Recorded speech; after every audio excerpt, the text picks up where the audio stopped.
financing your next billion. Gain insights into successful engagements with venture capitalists and investors.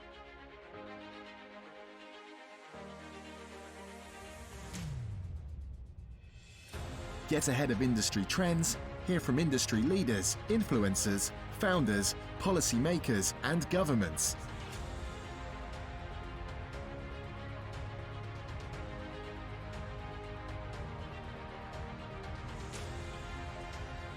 Stay in the know on how to finance your next billion. Welcome to Financing Your Next Billion.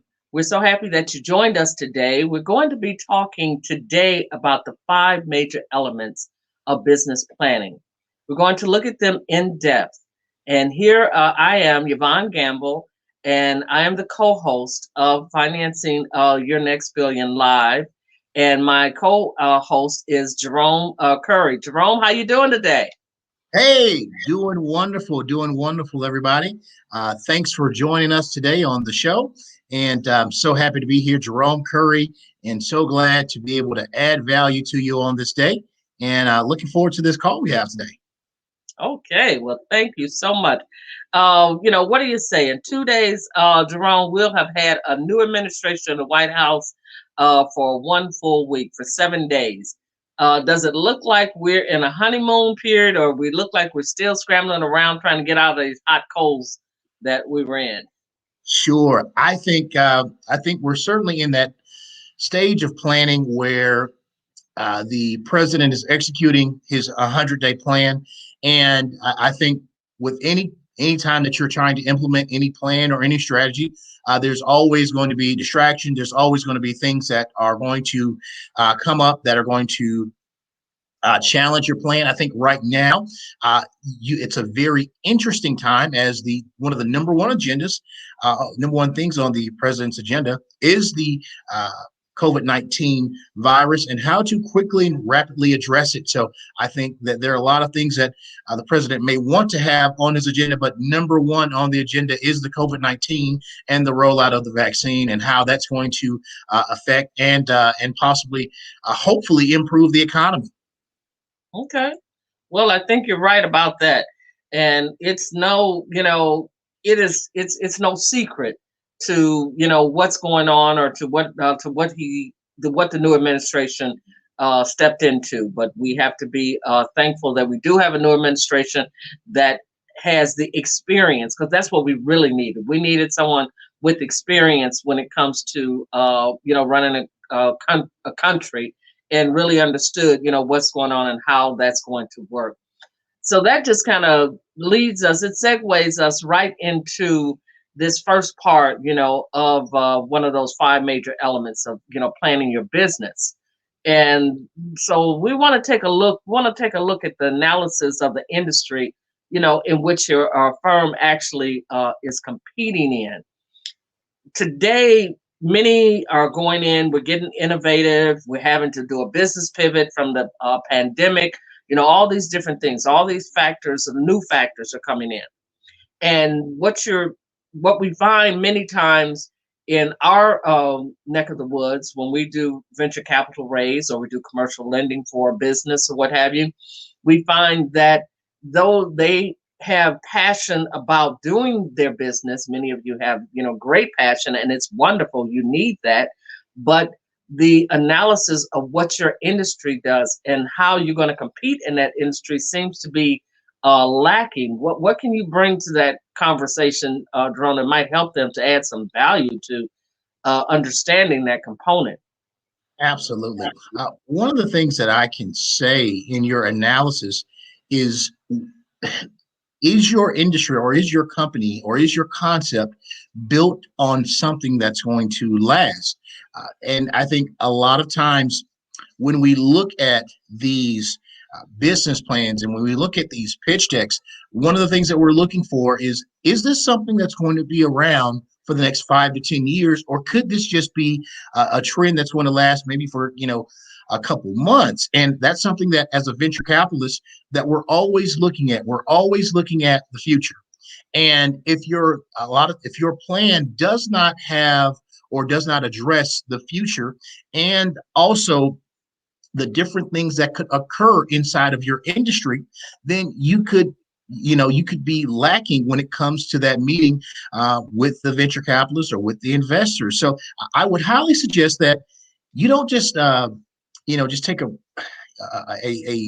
a glance at your industry. You dive in deep. I was talking to a founder, and one of the things he said to me, he said, you know what we've done? We did something a little different. We took about 13 to 14 months of really understanding our customer before we even wanted to raise capital.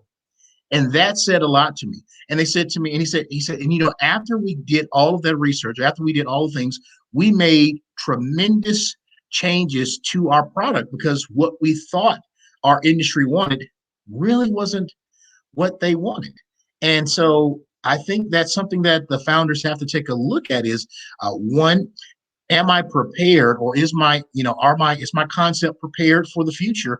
And two, do I really know the industry that I'm in? By answering those two questions, you'll really further yourself along in the process. Yvonne, what are your thoughts on My thoughts on that are, yeah, you'll have some answers because I really like what you said there. And that really, I think that would help a lot of people. And that is this something they want? Sometimes we have something for sale and it's what we want to sell, but is it something that people want? Is there a need for it? And you're absolutely right. When you know there's a need, you will know what that need is and that was excellent of that founder to have taken those 13, 14 months to really take a deep dive. That way you're not building out and you're not programming to or developing to something that is outdated or something that is, you can be developing to something that's ahead of its time. But Absolutely. understand that if that's the case, if you're developing, to a future need or future product, you have to have that in the meantime strategy as well. So what we're going to Absolutely. do is we're going to move on to our number 2 area and take a look at that. And, what are some of the sources of that competitive advantage that you may be running into, when you're really out there trying to design your product or design your service or, those sorts of things. You always, many times we think of simply someone else has they have more money than I have. They have more capitalization than my company does. That's not your only competitive advantage. They may Absolutely. also have more talent than you have, or have talent that you don't have and that you need to have. They have a source of competitive advantage is automation. Absolutely. Are your back end processes automated? Mhm. Are you still doing, paper and pen and, old bookkeeping, accounting methodologies? Can people reach you today? Your clients, they want to reach you basically with the push of a button, and they want to be able to have someone. Everything is instant. We did the pandemic. One of the things that it kind of spoiled us to, and that was, we want to order a roll of tape and we want that delivered to our door in 2 hours, and because you had companies, like Amazon, who were able to do that. And now when you think about it, if you take a step back and look at how Amazon did it, Amazon did not do that. They were not able to accomplish that 2-hour delivery in 2020. They started building to that in 2017. Wow. They started going around the country and strategically putting in warehouses. See, normally the old warehouse methodology was you had a big warehouse, and that may be somewhere in Texas or California, what have you, up in um, the Northeast or what have you. And everything shipped from that warehouse. So people would be days or weeks. That's why your shipping used to take you 6 days, 10 days, 21 days, to get something that you ordered. Wow. And what they did, they took that time and they looked at it back in 17, 16, and 17, and they said, how can we cut down on the shipping time? Obviously, if you have a fleet of planes to fly things and you have a fleet of people to deliver it, well, that does what? Yes, that is one option. But what that actually does is it increases the underlying bottom line. So It therefore, does. how else can I do this? Well, if I have more distribution centers that are closer to where my clientele is ordering from. So they went to their data. That's when you saw a lot of big data. Companies collect data every day, every nanosecond of the day. They're collecting data on what you do, how you do it, how many people are in an urban center, how many people are ordering from that urban center. And that's how they decided where they would put their distribution warehouses. And now when you have those orders that are made, what you find is you can then very easily get that delivery right away. And they put not Absolutely. only they didn't just put, one big, everybody is getting away from just a single big box distributor, and they're putting distribution places around, in several different places. Here in Atlanta alone, we probably have about 40 warehouses, Amazon warehouses. And Wow. then they also even have pickup places where you can go and pick it up Wow. from, and not just, they don't have the UPS stores. They don't, they utilize UPS, they utilize Federal Express, and then they have their own, standalone places where you can pick up from. So when you look at that, you say, how then does that affect their competitive advantage? It makes them extremely competitive, because now you're not simply competing with the fact that Amazon delivers a product like your company delivers a product, but what's more importantly, how they deliver that product. That's what you're competing with. And that's what we have to understand when we're doing business. What is the competition? What am I competing with? Not just simply this person. We have several different VCs that are out there. Well, we don't just simply we do not compete with every single VC that's out there. Why? Absolutely. Because we don't do the same thing they do. We have a very niche marketing in infrastructure. So the only ones that we compete with are those who are doing the same thing we're doing. And then further, we drill it down, as Jerome was saying, the founder did, and that is into, are they not only competing for that same type of clientele, but are they doing it in the same way we're doing it? And that's Absolutely. what you have to look at. And when you begin to look at it and peel back the layers, then what you tend to find is your biggest competition, in my guesstimation, in my estimation, is not just only the industry itself, but also with what the customer wants and how the customer wants to be served. That's something that we now have to really begin to look at differently on the actual scale, on the competitive scale, which wasn't there before. I wholeheartedly agree. I wholeheartedly agree. And as you were talking, an example popped into my mind. Truett Cathy said, we didn't invent the chicken, we just invented the chicken sandwich. There And you go. so they just invented the chicken sandwich. However, along with the chicken sandwich, they also innovated a model of customer service that is world renowned. I've done speaking engagements and topics in a lot of different places across the country, and even in some places different across the world. And I always ask, I said, who has the best customer service? And no matter where I am in the country, people will always say Chick-fil-A. So what they did was they took a model, a service model, a customer service model, and they innovated that model, and that model became their competitive advantage.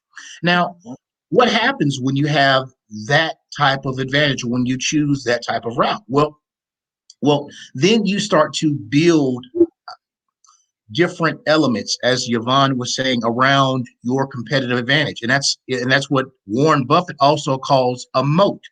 That's something that your competitor can't easily do. They can do it, yes, they can, but it will come to them at a very expensive cost. And that's something that investors are always looking at. Venture capitalists are always looking at. What type of moat of entry do you have to your business? Because if it's a really high moat, that means that the competitor coming in they're going to have to pay a lot of money or a lot of time to get to the level of where you have your product or your concept at. So just like with Amazon right now, it would take a huge amount. Walmart has the infrastructure, Walmart has the money, but it's going to take the time for them to be able to catch up with the warehousing component and the online component. Now, in time, it will be a significant rival, but here's what I said: in time. And here's the other thing I said: they also have significant resources and they have money to throw at it. So they can take the time to figure it out. They can take the time to bring on the talent. They can take the time to really get a competitive advantage and understand where they are. So what does that mean for you as a founder? Just as Yvonne was saying, when you understand your product, when you really understand your customer, you can really take that competitive advantage up to the next level and then innovate and find ways to build around that moat. And once you've established that moat, you've got something, you've really got some traction going, and that can be something that's really good for you as you pursue your venture and as you pursue capital as well. Mhm. You're absolutely right, because that it's not just the money that you have that's going to make the difference. That time, those people, those industry resources, and then you have to look down the road, and you also have to look at many of these companies. That also gets into the diversification.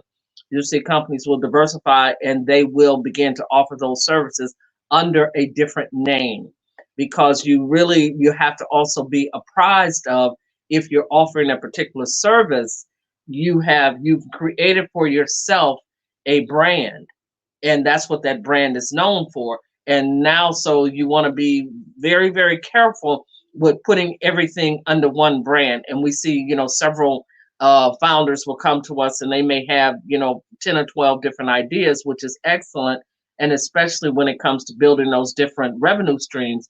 But what you have to do is you have to, each of your different ideas or each of your different businesses need to have a different branding on them. If they're not in that same particular vein, they need to be up under a different branding name. And I'll give you an example. In the venture capital industry that we are in, we do venture capital. We also do commercial lending. And so we can do that because one is debt, one is equity. And many times, in order to accomplish the venture capital raise, we have to have a commercial loan, for a client as well. So the two go hand in hand. But if we were going to now say, oh, all of a sudden we wanted to have an automobile lending company or what have you, that would be something that we would need to brand totally separately, because now that's a whole different area that we're reaching into, and it truly has nothing to do with venture capital or commercial lending. Absolutely. Completely agree. I completely agree.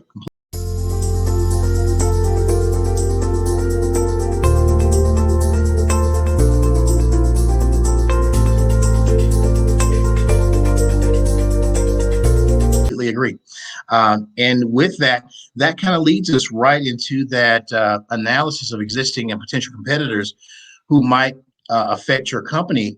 And when you really start to think about this, there's a very recent example of this that I want to highlight in 2020. And that was the example of Quibi. Quibi was a $1 billion launch by some very, very heavy names in the industry. Some of the largest players got involved in putting money behind Quibi.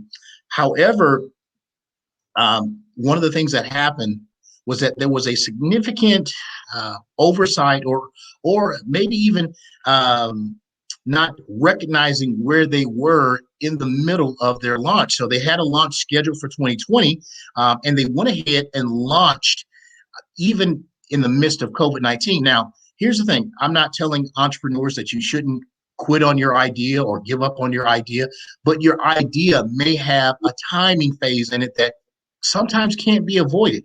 So here's something that happened with Quibi.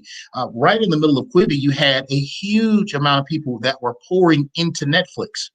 And not only that, you also had larger companies launching their streaming services at the same time. So you also had Disney, who was launching their streaming service.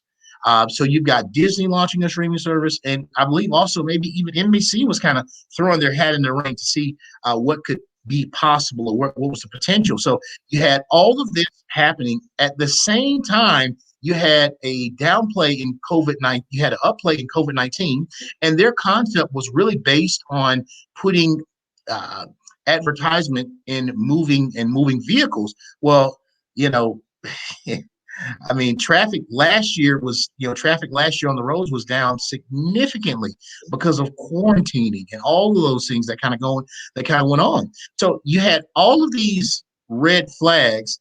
However, they proceeded with their launch anyway. Now, can you win despite those circumstances? Yes. However, you have to be very agile. You have to know who your competitors are, and you have to know what their strengths are. You have to know what their weaknesses are, and you have to be able to address them in a way that's going to be able to build value for you, and also, like we said earlier, build that moat. Because again, if you're jumping into the water with the sharks, I certainly hope that you're ready to swim. Because if you are not, they will eat you and your market share alive. They say, you're going up against, you're going up against a multi-billion-dollar giant in Disney who has nothing to do but really stream shows now because their parks were closed down. So all of their eyes and all of their attention is on, we have to make this work. So you've got the best minds in Disney on this project. And then you've got Netflix, which is just like, I mean, a giant. I mean, they came from literally nothing to where they are now. I mean, I think they're closing in on 100 million subscribers. So they've got billions of dollars of revenue, of recurring revenue that they can throw at your company. So you've got all of these different competition angles going on. So what you have to do is really have a strong sense of your timing, a strong sense of how you're going to be able to make revenue, and also a sense of the fact that, you know what, this is going to take time. So what ended up happening, Quibi actually ended up saying, you know what, we're not going to be able to make it, and they ended up sending money back to the investors and saying, listen, we're not going to be able to cut. And they said, we did everything we could. Hey, we tried, but the reality of the situation was that the competition and the timing and all of those factors, they were just too much for the company right then. That's a lesson for a lot of us as venture capitalists, as founders, really understanding who your competition is. Yvonne, what are your thoughts? My thoughts, I have an example that I just want to throw out there. And that is this. One of my favorite singers is Rod Stewart. Rod Stewart in 1972, he came out with the song Maggie May. And if you would think about it, you would think that at that time that song got just, super popular, but it did not. It did not. It got very little airplay, very little time on the charts. That song did not get popular until he reintroduced it 10 years later in 1982. Wow. That's when that song became popular. And so basically, it was the same song. He did not change it. He didn't change the arrangements, the words, or anything. He just put it out there. And when he relaunched that song, it just went to the top of the charts. And there's not too many people from that era in time who don't remember Maggie. And I think I got something to say to you. So with Quibi and with those, the smart thing that they did was this. That's not about failing. That's not about, so you can fail backwards, you can fall down. But when you fail forward, that's when you're actually looking at what you're doing and you're saying, I'm ahead of my time, or the time is not right. and this is what I need to do, and I need to take a step back, look at this differently, and reanalyze what I'm doing and how I'm doing it, and what I'm bringing to the market and when I'm bringing to the market. That's smart, because they could have truly been out there drowning and not able to pay back the type of monies that they had gotten, because these investors are putting a lot of money, on the table, and taking a lot, for you. So we're going to be talking more. We're going to have more examples. Right now, what I want to do is I'm going to pause. I'm getting, the light, the yellow light is flashing, saying, it's time to, pay for all of this streaming, this live streaming that we're doing. So we're going to take a break and, hear a word from our sponsors. So you want to hear what they have to say. They have some excellent products for you to take a look, listen to. And then after the break, when you come back, we'll be talking more about, assessment, of the company's position, and some strategies that you can build on, that's going to actually help you to build a sustainable competitive edge. So I'll see you back here after the break.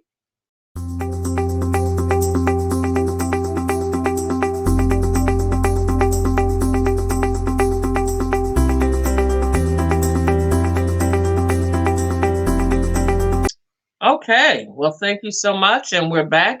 And if you're returning, you are listening live to Financing Your Next Billion. And we're on live here with your co-hosts, Yvonne Gamble and Jerome Curry. And today we are talking about the 5 major elements of business planning. So we're coming back, and now we want to take a look at the assessment of the company's competitive position. And we're going to kind of jump right in. Jerome told us some great things about, why you need to analyze, what you're doing and what you kind of do with that. So we're going to let him come in and lead us off with, actually making that assessment of the company's competitive position. Absolutely. So here's a couple of areas that you want to take a look at when making an assessment of your competitive position.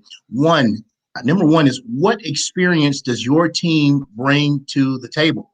So when you're looking at your background, when you're looking at your experience, what is it that you're going to be able to bring to the table with this idea, with this concept? Investors and venture capitalists love to see founders who have had traction before with companies. Let's say if you were with a big name company that you won a big project with, or that you pushed a big idea through, then that works really well with your experience. That's something that you can list out. And if you can take an analysis of, who all do I have on my team and what experience do they bring to the table, then that really helps you in building a competitive position. The next thing that I would take an assessment of is, what competitive options does my product offer?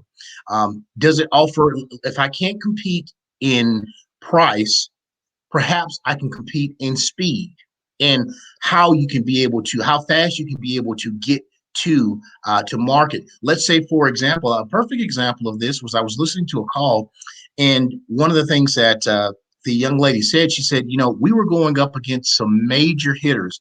I believe it may have been in some type of telecommunications field, and may have been AT&T and Verizon and everybody else.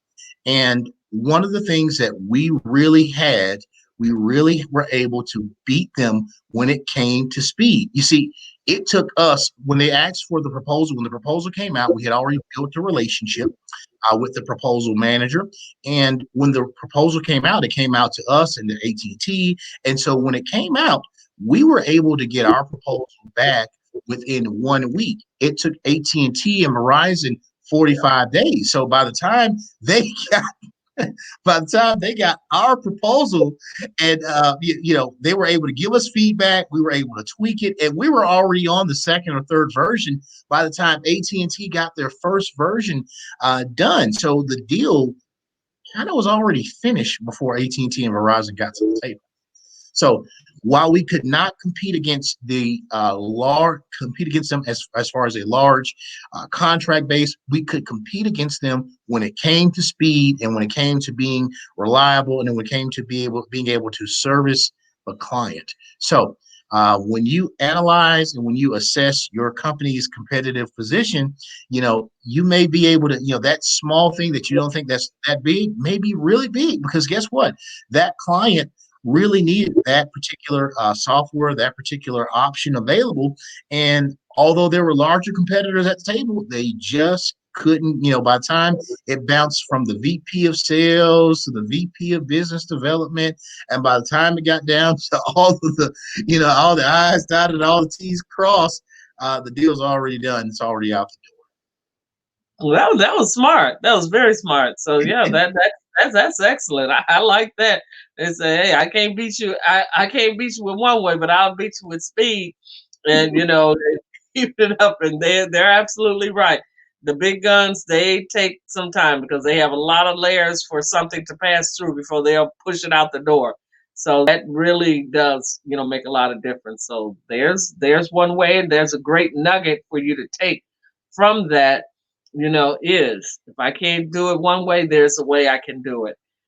So I'd like us to move into, now that we have, our strategy, we're building our competitive advantage. What's the key is, and even going back to Jerome, to what you just talked about with the example that you gave, how can they sustain that? How can they sustain that? Because now, you do that one time, that works. The big guns, they see it. So now they can, and some of them, the bigger ones, they're so big, they don't adapt, they don't change. Because they figure, fine, if I don't get that one, there's so many more, in the hopper. But how does a company sustain its competitive advantage, once it's gone through all these iterations? It's done everything that we've talked about here today, to look at the competition, decide what I need to do. What's my pivot going to look like? How am I going to go forward? What types of things am I going to do so that if I am future forward, I can, sustain myself in the meantime, but I've got to be able to sustain this competitive advantage. How can I possibly do that? Absolutely. One of the ways I think that you can do that, Yvonne, is by having a cycle of, one of the things you want to study is how to make lean improvements or Kaizen improvements, and just doing a little bit of study on that. What that is, it's a continuously improving cycle where you try it. If it works, great. Take some notes on it, take data on it, what worked, what didn't, and then come back and redo it over again. And then as you continue to not just do it, but really examine what worked, what didn't, you can continue to improve that competitive advantage. And that's something that the bigger competitors and the other competitors, they're going to have a very hard time doing. And the reason why is because you keep getting better. It's just like this. If I move up one step and you move up a step behind me. But if I keep moving up another step, and if I keep moving up another step, and if I keep finding a way to get better, finding something small to get better, it's going to be very challenging for you to continuously compete with me, because I'm constantly getting better. And that's how you can sustain that competitive advantage. Really looking at your data and asking the hard questions. Is this really working? Are we doing the right thing still? Are our clients still satisfied? What are the bottlenecks? Asking those hard questions, and then trying something, doing something, then examining it and saying, you know what, this worked, this didn't, we'll throw this out, we'll go ahead and keep this, but continue to improve and move forward. And that's how you'll be able to stay ahead of the competition, because again, they have to spend money. They may can replicate me one time, but if I'm a little bit better that next time, they're like, oh gosh, I got to replicate that. And eventually they're going to get tired, because it's like, we just cannot keep up with everything that they're doing. Okay, that's good. Continuous improvement. I like that. That continuous improvement. Lean, that sounds right up there with that Six Sigma, model, where, lean manufacturing, and you continually improve the process so that it gets better and it gets more streamlined. And one of the ways, before we wrap up here, I will say, and I'm grateful that they did streamline the process, and that is the astronauts. When they were first going up in the 60s, they had these huge, bulky costumes on, and now you see them going up in the space capsule, and they go up to the space station. They got on these nice slim outfits, and they look like something out of Star Trek or whatever. I said, all right. So that's good. Continuous improvement. So that's we're gonna wrap it up there for today's show. And we'd like to, as we always do, we invite you to, listen to the show, tune in, put your comments that you see, on the streaming media that you may be listening to us on. And, let us know what you think about this. Talk amongst yourselves. Also, we do take on people who want to, come on the show, and talk about, their particular, what they do, and how they do it, and the value that they bring, to a community, to a country, what have you, what footprint that they're actually putting out there. So we do look for those people, and you can actually reach us. You can reach us online at www.sandpetefinancialgroup.com, or you can go out to our platform, capitalgroup.com, and you can contact us from either one of these areas, and we'll be most happy to speak with you, about what it is that you're offering. So make sure that you tune in, to our next show, as we have a lot of treats coming up, and we'll probably be coming to you once or twice a week for the next year. And we're hoping that 2021 is just going to be a great week and a great year for us as we look forward. And thank you very much, and see you on the next show.